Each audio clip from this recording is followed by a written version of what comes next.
अध्याय 1 नजरिए का महत्व। सकारात्मक रुख अपनाएं। एक आदमी मेले में गुब्बारे बेचकर गुजर बसर करता था। उसके पास लाल, नीले, पीले, हरे और इसके अलावा कई रंगों के गुब्बारे थे। जब उसकी बिक्री कम होने लगी तो वह हीलियम गैस से भरा एक गुब्बारा हवा में उड़ा देता। बच्चे जब उस उड़ते हुए गुब्बारे को देखते तो वैसा ही गुब्बारा पाने के लिए आतुर हो उठते। उनके पास गुब्बारे खरीदने के लिए पहुंच जाते और उस आदमी की बिक्री फिर बढ़ने लगती। उस आदमी की बिक्री जब भी घटती वह उसे बढ़ाने के लिए गुब्बारे का यही तरीका अपनाता। एक दिन गुब्बारे वाले को महसूस किया कि कोई उसका जैकेट को खींच रहा है। उसने पलट कर देखा तो वहां एक बच्चा खड़ा था। बच्चे ने उससे पूछा, अगर आप हवा में किसी काले गुब्बारे को छोड़ें तो क्या वह भी उड़ेगा? बच्चे के इस सवाल से गुब्बारे वाले के मन को छू लिया। बच्चे को और मुड़कर उसने जवाब दिया, बेटे, गुब्बारा अपने रंग की वजह से नहीं बल्कि उसके अंदर भरी चीज की वजह से उड़ता है। हमारी जिंदगी में भी यही उसूल लागू होता है। हम चीज हमारी अंदरूनी शख्सियत है। हमारी अंदरूनी शख्सियत की वजह से हमारा जो नजरिया बनता है वही हमें ऊपर उठाता है। हार्वर्ड विश्वविद्यालय के विलियम जेम्स का कहना है कि हमारी पीढ़ी की सबसे बड़ी खोज यह है कि इंसान अपना नजरिया बदलकर अपनी जिंदगी को बेहतर बना सकता है। हमारा नजरिया हमें कामयाबी दिलाता है। हार्वर्ड विश्वविद्यालय द्वारा कराए गए एक अध्ययन के मुताबिक 85% मौके पर किसी इंसान को नौकरी या तरक्की उसके नजरिए की वजह से मिलती है, जबकि अक्लमंदी या खास तथ्यों और आंकड़ों की जानकारी की वजह से केवल 15% मौकों पर ही मिलती है। ताज्जुब की बात यह है कि जिंदगी में कामयाबी दिलाने में तथ्यों और आंकड़ों में केवल 15% की हिस्सेदारी होती है, पर शिक्षा की मद की सारी रकम इन्हीं चीजों को पढ़ाने में खर्च की जाती है। जीत आपकी नाम की यह किताब कामयाबी के बाकी 85% के बारे में ही है। अंग्रेजी भाषा में एटीट्यूड, नजरिया, सबसे महत्वपूर्ण लफ्ज है। यह जिंदगी के हर पहलू पर असर डालता है, यहाँ तक कि किसी आदमी की निजी और व्यावसायिक जिंदगी पर भी। क्या कोई आदमी अच्छे नजरिए के बिना अच्छा अफसर बन सकता है? क्या कोई छात्र अच्छे नजरिए के बिना अच्छा छात्र बन सकता है? क्या माँ बाप, शिक्षक, सेल्समैन, मालिक या कर्मचारी अच्छे नजरिए के बगैर अपना किरदार अच्छी तरह निभा सकते हैं? हमारा क्षेत्र चाहे जो हो, कामयाबी की बुनियाद तो नजरिया ही है। अगर कामयाब होने के लिए नजरिए की इतनी अहमियत है तो क्या हमें जिंदगी के बारे में अपनी नजरिया की जांच परख नहीं करनी चाहिए? और क्या हमें खुद से यह सवाल नहीं करना चाहिए कि हमारा नजरिया हमारे मकसद पर कैसे असर डाल सकता है? हीरों से भरा खेत। हफीज अफ्रीका का एक किसान था। वह अपनी जिंदगी से खुश और संतुष्ट था। हफीज खुश इसीलिए था कि वह संतुष्ट था। वह संतुष्ट इसीलिए था क्योंकि वह खुश था। एक दिन एक अक्लमंद आदमी उसके पास आया। उसने हफीज के हीरो के महत्व और उससे जुड़ी ताकत के बारे में बताया। उसने हफीज से कहा, अगर तुम्हारे पास अंगूठे जितना भी बड़ा हीरा हो तो तुम पूरा शहर खरीद सकते हो, और अगर तुम्हारे पास मुट्ठी जितना बड़ा हीरा हो तो तुम अपने लिए शायद पूरा देश ही खरीद लो। वह अक्लमंद आदमी इतना कहकर चला गया। उस रात हफीज सो नहीं सका। वह असंतुष्ट हो चुका था, इसीलिए उसकी खुशी भी खत्म हो चुकी थी। दूसरे दिन सुबह होते होते हफीज ने अपने खेतों को बेचने और अपने परिवार की देखभाल का इंतजाम किया और हीरे खोजने के लिए रवाना हो गया। वह हीरो की खोज में पूरे अफ्रीका में भटकता रहा, पर उन्हें पा नहीं सका। उसने उन्हें पूरे यूरोप में भी ढूंढा, पर वे उसे वहां भी नहीं मिले। स्पेन पहुंचते पहुंचते वह मानसिक, शारीरिक और आर्थिक स्तर पर पूरी तरह टूट चुका था। वह इतना मायूस हो चुका था कि उसने बार्सिलोना नदी में कूदकर खुदकुशी कर ली। इधर जिस आदमी ने हफीज के खेत खरीदे थे वह एक दिन उन खेतों से होकर बहने वाले नाले में अपने ऊँटों को पानी पिला रहा था। तभी सुबह के वक्त उग रहे सूरज की रोशनी किनारे के दूसरी ओर पड़ी। एक पत्थर पर रोशनी पड़ने के साथ ही वह इंद्रधनुष की तरह जगमगा उठा। यह सोचकर कि पत्थर उसकी बैठक में अच्छा दिखेगा, उसने उसे उठाकर अपनी बैठक में सजा दिया। उस दिन दोपहर में हफीज को हीरो के बारे में बताने वाला आदमी खेत के नए मालिक के पास पहुंचा। नए मालिक ने जवाब दिया, क्या हफीज तो चला गया है, लेकिन आपने ये सवाल क्यों पूछा? अक्लमंद आदमी ने जवाब दिया, क्योंकि यह हीरा है, मैं उसे देखते ही पहचान जाता हूँ। नए मालिक ने कहा, नहीं, यह तो महज एक पत्थर है, मैंने इसे नाले के पास से उठाया है। आइए मैं आपको दिखाता हूँ, वहाँ ऐसे बहुत सारे पत्थर पड़े हुए हैं। उन्होंने वहाँ से नमूने के तौर पर बहुत सारे पत्थर उठाए और उन्हें जांचने परखने के लिए भेज दिया। वे पत्थर हीरे ही साबित हुए। उन्होंने पाया कि उस खेत में दूर दूर तक हीरे दबे हुए थे। इस कहानी से हमें क्या सीख मिलती है? इससे हमें 6 सीख मिलती है। पहला, जब हमारा नजरिया सही होता है तो हमें महसूस होता है कि हम हीरे से भरी हुई जमीन पर चल रहे हैं। मौके हमेशा हमारे पांवों के तले दबे हुए हैं। हमें उनकी तलाश में कहीं जाने की जरूरत नहीं, हमें केवल उनको पहचान लेना है। दूसरा, दूसरे के खेत में की घास हमेशा हरी लगती है। तीसरा, हम दूसरों के पास मौजूद चीजों को देखकर ललचाते रहते हैं, इसी तरह दूसरे हमारे पास मौजूद चीजों को देखकर ललचाते रहते हैं। हमसे अपनी जगह की अदला बदली करने का मौका हासिल करने के लिए उन्हें खुशी होगी। चौथा, जिन्हें मौके की पहचान नहीं होती उन्हें मौके का खटखटाया शोर लगता है। पांचवा, मौका जब आता है तो लोग उसकी अहमियत नहीं पहचानते, जब मौका जाने लगता है तो उसके पीछे भागते हैं। छठा, कोई मौका दोबारा नहीं खटखटाता। दूसरा मौका पहले वाले मौके से बेहतर या बदतर हो सकता है, पर वह ठीक पहले वाले मौके जैसा नहीं हो सकता। इसीलिए सही वक्त पर सही फैसला लेना बेहद जरूरी होता है। गलत वक्त पर लिया गया सही फैसला भी गलत फैसला बन जाता है। डेविड और गोलियत। हम सभी बाइबिल में बताए गए डेविड और गोलियत की कहानी जानते हैं। गोलियत एक राक्षस था। उसने हर आदमी के दिल में अपनी दहशत बैठा रखी थी। एक दिन 17 साल का एक भेड़ चराने वाला लड़का अपने भाइयों से मिलने आया। उसने पूछा, तुम इस राक्षस से लड़ते क्यों नहीं हो? उसके भाई गोलियत से डरते थे। उसने जवाब दिया, क्या तुमने नहीं देखा? वह इतना बड़ा है कि उसे मारा नहीं जा सकता। इस पर डेविड ने कहा, बात यह नहीं है कि बड़ा होने की वजह से उसे मारा नहीं जा सकता, बल्कि हकीकत यह है कि वह इतना बड़ा है कि उस पर लगाया गया निशाना चूक ही नहीं सकता। उसके बाद जो हुआ सबको मालूम है। डेविड ने उस राक्षस को गुलेल से मार डाला। राक्षस वही था, लेकिन उसके बारे में डेविड का नजरिया अलग था। हम नाकामयाबी को कैसे देखते हैं, यह हमारे नजरिए से तय होता है। आशावादी सोच वाले आदमी के लिए नजरिया कामयाबी की सीढ़ी बन सकता है।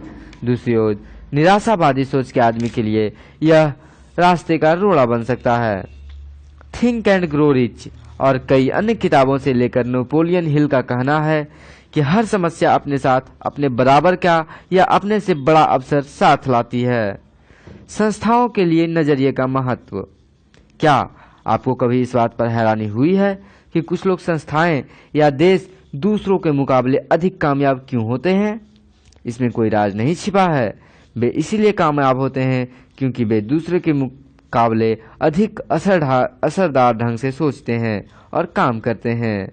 वे अपनी सिर्फ सबसे कीमती जायदाद यानी लोगों में निवेश करते हैं। मैंने दुनिया की कई बड़ी कॉरपोरेशनों को आला अफसरों से बात की है और उनसे पूछा, अगर आपके पास जादू की छड़ी हो और आपको केवल एक ऐसी चीज बदलनी हो जिससे आपको तरक्की मिल जाए, साथ ही उत्पादकता और लाभ भी बढ़ जाए, तो आप किस चीज को बदलना चाहेंगे? सबका जवाब एक ही था। उनका कहना था कि वे अपने लोगों का नजरिया बदलना चाहेंगे। नजरिया बेहतर होने पर लोगों में टीम भावना बढ़ेगी, बर्बादी कम होगी और वे ज्यादातर वफादार हो जाएंगे। कुल मिलाकर उनकी कंपनी में काम करने का बेहतर माहौल बन जाएगा। तजर्बा बताता है कि किसी भी व्यापार की सबसे कीमती पूंजी उससे जुड़े लोग होते हैं। पूंजी या औजारों से लोगों की कीमत अधिक होती है। बदकिस्मती से सबसे ज्यादा मानव संसाधन ही व्यर्थ या बेकार चला जाता है। लोग आपकी सबसे बड़ी संपत्ति बन सकते हैं या सबसे बड़ा बोझ भी बन सकते हैं। TQP, सारी खूबियों वाले लोग। बहुत सारे ट्रेनिंग प्रोग्राम जैसे कस्टमर सर्विस, सेलिंग स्किल्स और स्ट्रेटेजिक प्लानिंग के बाद मैं इस नतीजे पर पहुंचा हूं कि इनमें से ज्यादा कार्यक्रम काफी अच्छे होते हैं, लेकिन इनके सामने एक बहुत बड़ी चुनौती होती है। इनमें से कोई तब भी कामयाब नहीं हो सकता जब उसकी बुनियादी सही ना हो, और वह सही बुनियाद है TQP। या TQP का मतलब है टोटल क्वालिटी पीपल, यानी सारी खूबियों से भरे लोग, यानी वे लोग जो अच्छे चरित्र वाले हैं, ईमानदार हैं, नैतिक मूल्य और सकारात्मक नजरिए वाले लोग होते हैं। मुझे गलत न समझें, आपको दूसरे सारे प्रोग्रामों की जरूरत है, लेकिन वे तभी सफल होंगे जब आपकी नींव सही होगी, और वह नींव है TQP। उदाहरण के तौर पर कुछ ग्राहक सेवा कार्यक्रमों में हिस्सेदारी करने वालों को प्लीज या थैंक यू कहना, मुस्कुराना और हाथ मिलाना सिखाया जाता है, लेकिन किसी आदमी में सेवा करने का जज्बा ही ना हो तो वह कब तक मुस्कुरा सकता है। इसके अलावा लोग नकली मुस्कान को पहचान जाते हैं, और अगर मुस्कान सच्ची ना हो तो उसे देखकर चिढ़ पैदा होती है। मेरा कहना यह है कि असलियत को दिखावे पर हावी होना चाहिए, न कि दिखावे को असलियत पर। बेशक ग्राहकों से पेश आने वाले लोगों को प्लीज और थैंक यू कहना चाहिए और मुस्कुराना चाहिए, ये बातें महत्वपूर्ण हैं, लेकिन याद रखें कि अगर मन में सेवा करने की भावना हो तो आम जिंदगी में ये बातें खुद ब खुद आसानी से शामिल हो जाते हैं। एक बार एक आदमी मशहूर फ्रांसीसी दार्शनिक ब्लेज पास्कल से मिला और उसने कहा, अगर मेरे पास आपके जैसा दिमाग हो तो मैं बेहतर इंसान बन जाऊंगा। इस पर पास्कल ने दिमाग दिया, बताया, बेहतर इंसान बनो, तुम्हारा दिमाग खुद ब खुद मेरे जैसा हो जाएगा। महान संगठनों और तनख्वाहों या काम करने की हालत के पैमाने पर नहीं आंका जाता, उन्हें भावना, नजरिए और आपसी संबंधों को पैमाने पर आंका जाता है। जब कर्मचारी कहते हैं मैं यह काम नहीं कर सकता, तो इसके दो मायने हो सकते हैं, या तो उसका मतलब है कि उन्हें वह काम करने का तरीका मालूम नहीं, या फिर वे उस काम को करना ही नहीं चाहते। अगर वे काम करने का तरीका नहीं जानते तो उन्हें यह टेक्निकल ट्रेनिंग की जरूरत है, लेकिन अगर वे काम करना ही नहीं चाहते तो यह उनके नजरिए से जुड़ा मुद्दा हो सकता है। उन्हें उस आदमी की परवाह नहीं, या वह नैतिकता का मुद्दा हो सकता है, वे मानते हैं कि उन्हें वह काम नहीं करना चाहिए। कैलगेरी टावर की ऊंचाई 190.8 मीटर है। इसका कुल वजन 10,884 टन है। उसमें से 6,349 टन कुल वजन का लगभग 60% भाग जमीन के अंदर है। इससे जाहिर होता है कि भव्य दिखने वाली कई इमारतों की नींव काफी मजबूत होती है। जिस तरह किसी भव्य इमारत के टिके रहने के लिए उसकी नींव मजबूत होनी चाहिए, उसी तरह कामयाबी के टिके रहने के लिए भी मजबूत बुनियाद की जरूरत होती है, और कामयाबी की बुनियाद होता है नजरिया। संपूर्णतावादी नजरिया, ए हॉलिस्टिक अप्रोच। मैं संपूर्णतावादी नजरिए में यकीन रखता हूँ। हम केवल हाथ, पांव, आँख, नाक, दिल और दिमाग नहीं, बल्कि एक संपूर्ण इंसान है। काम करने के लिए एक पूरा आदमी जाता है और काम करके एक पूरा आदमी लौटता है। घर की परेशानियां, हमारे कामकाज और कामकाज से जुड़ी परेशानियां हमारी पारिवारिक जिंदगी पर असर डालती है। पारिवारिक समस्याओं की वजह से तनाव का शिकार होने पर हमारी उत्पादकता घट जाती है। इसी तरह कामकाज से जुड़ी परेशानियां न केवल हमारे परिवार बल्कि जिंदगी के हर पहलू पर असर डालती है। निजी पेशे से जुड़ी और सामाजिक समस्याएं एक दूसरे पर लाजिमी तौर पर असर डालती है। आपके नजरिए को तय करने वाले कारक। मैं आपसे कुछ सवाल पूछता हूँ। हम नजरिए के साथ ही जन्म लेते हैं या उसे बड़ा होने पर विकसित करते हैं? हमारा नजरिया किन चीजों से बनता है? अगर माहौल की वजह से जिंदगी के बारे में आपका नजरिया नकारात्मक हो गया है तो क्या आप उसे बदल सकते हैं? दरअसल हमारे नजरिए का ज्यादातर हिस्सा हमारी जिंदगी के शुरुआती सालों में ही बन जाता है। यह सच है कि हम अपने मिजाज की कुछ खासियतों के साथ पैदा होते हैं, लेकिन बाद में हमारा जो नजरिया बनता है वह उसे खास तौर से ये 3 चीजें तय करती है। पहला माहौल, दूसरा तजर्बा और तीसरा शिक्षा। इन्हें हम नजरियों के 3S कह सकते हैं या ES कह सकते हैं। अब इन तीनों पर नजर डालते हैं। पहला माहौल। माहौल में ये चीजें शामिल होती है: घर, अच्छा या बुरा असर, स्कूल, साथियों का दबाव, काम, मददगार या जरूरत से अधिक नुक्ताचीनी करने वाला सुपरवाइजर, मीडिया, टेलीविज़न, अखबार, पत्रिकाएं, रेडियो, फिल्में एटसेट्रा। सांस्कृतिक पृष्ठभूमि, धार्मिक पृष्ठभूमि, परंपराएं और मान्यताएं, सामाजिक माहौल, राजनीतिक माहौल। ऊपर बताए गए सारे माहौल मिलकर हमारी तहजीब बनाते हैं। घर हो, संस्था हो या देश हो, हर जगह की अपनी एक तहजीब होती है। उदाहरण के तौर पर आप एक स्टोर में जाते हैं तो वहाँ के मैनेजर से लेकर सेल्स क्लर्क तक को विनम्र, मददगार, दोस्ताना और खिसमिसाहट से भरा पाते हैं। फिर आप दूसरी दुकान में जाते हैं तो वहाँ काम करने वाले लोगों को रूखा और बदतमीज पाते हैं। आप एक घर में जाते हैं तो वहाँ माँ बाप और बच्चों को तमीज वाला, मिलनसार और दूसरे को ख्याल रखने वाला पाते हैं, जबकि दूसरे घर में जाने पर हर आदमी को कुत्तों बिल्लियों की तरह आपस में लड़ता पाते हैं। जिन देशों को सरकारी और राजनीतिक माहौल में ईमानदारी होती है, वहाँ के लोग भी आमतौर पर ईमानदार, कानून का पालन करने वाले और मददगार होते हैं। इसका उल्टा भी उतना ही सही है। जिस तरह बेईमान और भ्रष्ट माहौल में एक ईमानदार आदमी का जीना मुश्किल हो जाता है, उसी तरह ईमानदारी से भरे माहौल में बेईमान व्यक्ति को मुश्किल होती है। अच्छे माहौल में मामूली कर्मचारी भी काम करने की शक्ति बढ़ा लेता है, जबकि बुरी माहौल में अच्छा काम करने वाला भी अपने काम की शक्ति घटा लेता है। तहजीब, कल्चर कभी नीचे से ऊपर की ओर नहीं जाती, बल्कि वह हमेशा ऊपर से नीचे की ओर जाती है। हमें पीछे मुड़कर देखना चाहिए कि हमने खुद के लिए और अपने आसपास के लोगों के लिए कैसा माहौल तैयार किया है।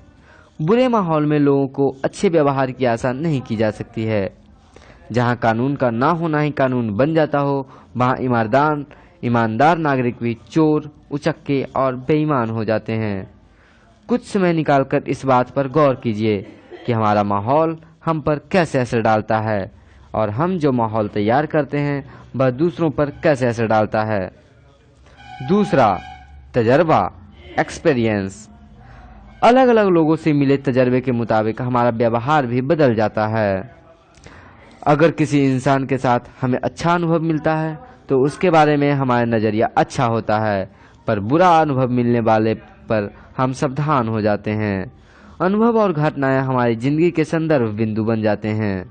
हम उनसे नतीजे निकालते हैं जो भविष्य के लिए मार्गदर्शक की भूमिका निभाते हैं। तीसरा, शिक्षा, एजुकेशन। शिक्षा औपचारिक और अनौपचारिक दोनों तरह की होती है।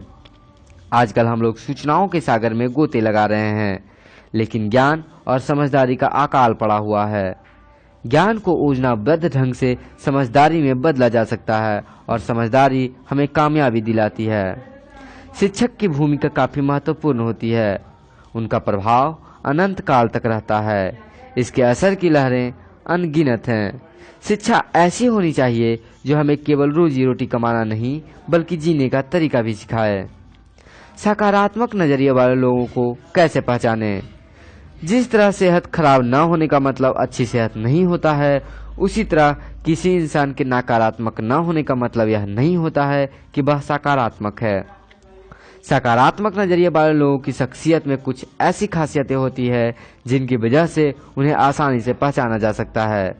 ऐसे लोग दूसरों का ख्याल रखने वाले, आत्मविश्वास से भरे, धीरज वाले और विनम्र होते हैं।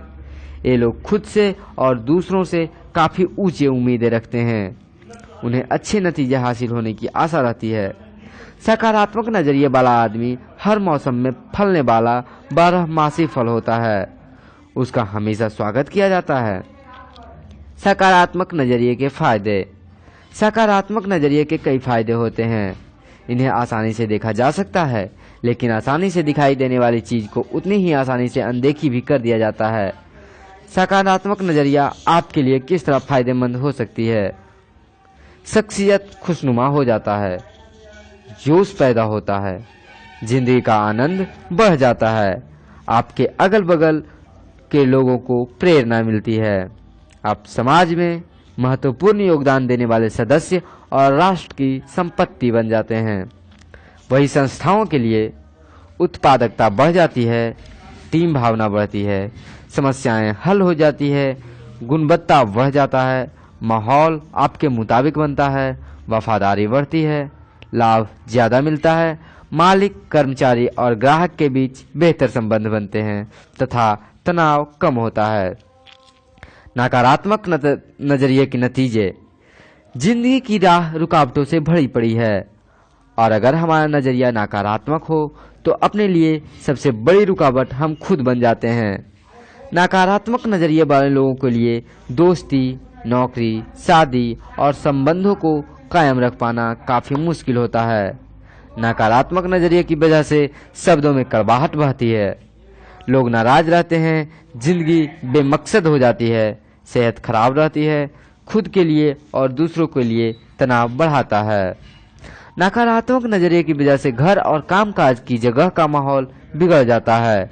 ऐसा आदमी समाज के लिए बोझ बन जाता है। ये लोग अपने नकारात्मक नजरिए को छुआछूत की रोग की तरह अपने आसपास के लोगों को आने वाली पीढ़ियों तक फैला देते हैं। अपने नकारात्मक नजरिए से वाकिफ होने के बावजूद हम उसे बदलते क्यों नहीं हैं? इंसान का स्वभाव आमतौर पर बदलाव विरोधी होता है। हमें बदलाव तकलीफ देह लगता है। बदलाव का नतीजा अच्छा हो या बुरा, पर अक्सर इससे तनाव बढ़ता है।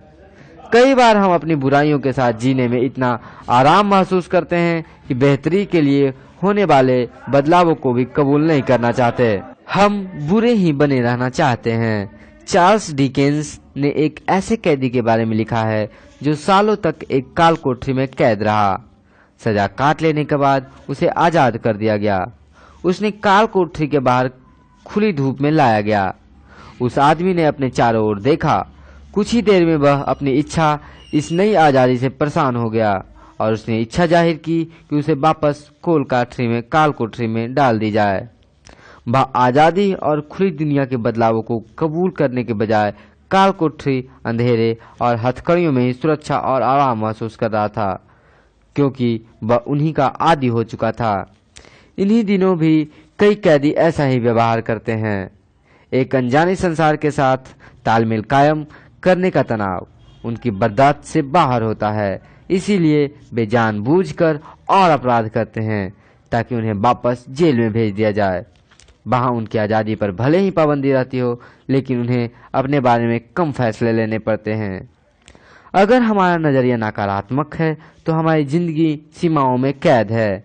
ऐसे नजरिए की वजह से हमको अपने काम में सीमित कामयाबी ही मिल सकेगी, हमारे दोस्तों की तादाद कम होगी और हम जिंदगी का कम आनंद उठा पाएंगे। अगले अध्याय में मैं सकारात्मक नजरिए विकसित करने के तरीकों के बारे में चर्चा करूंगा। हो सकता है कि सकारात्मक नजरिया विकसित करने के लिए हमको थोड़ा तनाव झेलना पड़े और बदलाव की वजह से अनिश्चितता की महसूस हो, पर यकीनन हमें इसका लाभ मिलेगा।